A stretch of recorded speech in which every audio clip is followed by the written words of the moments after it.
सालों पहले एक नगर में एक बुद्धिमान राजा राज्य करता था। उनकी बुद्धि और होशियारी की चर्चा दूर दूर तक थी। राजा कभी भी बिना सोचे समझे कुछ नहीं कहता और न ही किसी आरोपी की बात सुने बिना उसे सजा सुनाता था। उसकी बुद्धिमत्ता के चर्चे सुनकर आसपास के राजा, रानियां और राजकुमारी आदि उनसे जलते थे। इसी जलन के चलते सभी उस राजा की बुद्धिमत्ता की परीक्षा लेने के लिए नए नए तरीके अपनाते थे। हर बार राजा दूसरे राज्य के शासकों द्वारा ली गई परीक्षा में खरा उतरकर खुद को होशियार और योग्य राजा साबित करता था। एक दिन राजा की परीक्षा लेने के लिए एक राजकुमारी आई।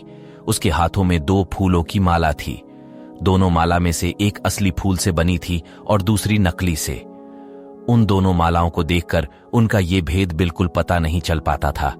इसी वजह से राजकुमारी ने राजा के सामने दोनों मालाएं रखकर पूछा, हे राजन, अगर आप बुद्धिमान हैं तो बताइए कि इनमें से कौन सी माला असली है।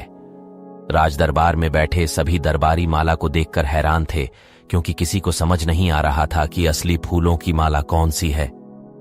सभी इस सोच में थे कि राजा कैसे बता पाएंगे कि असली फूलों की माला कौन सी है। राजा भी माला को देखकर परेशान होने लगे। उसी वक्त उनके दिमाग में कुछ तरकीब आई। उन्होंने तुरंत अपने एक सेवक से कहा, बगीचे की खिड़कियों को खोल दो। सेवक ने बगीचे की खिड़की को जैसे ही खोला तो राजा ने देखा कि फूल में बैठी मधुमक्खियां खिड़कियों से राज दरबार में आ रही हैं। वो कुछ देर मधुमक्खियों को ही देखते रहे। जैसे ही एकाध मधुमक्खी एक फूल की माला में बैठी, वैसे ही राजा ने कहा कि अब मैं बता सकता हूं कि असली माला कौन सी है।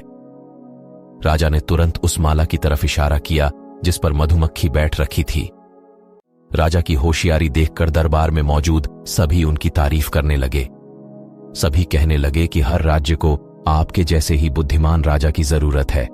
राजकुमारी भी राजा की बुद्धिमत्ता देखकर खुश हो गई।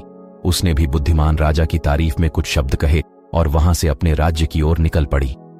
कहानी से सीख, अगर व्यक्ति अपनी बुद्धि का इस्तेमाल करे तो वो हर प्रश्न का सही जवाब तलाश सकता है और हर मुसीबत का हल भी निकाल लेता है।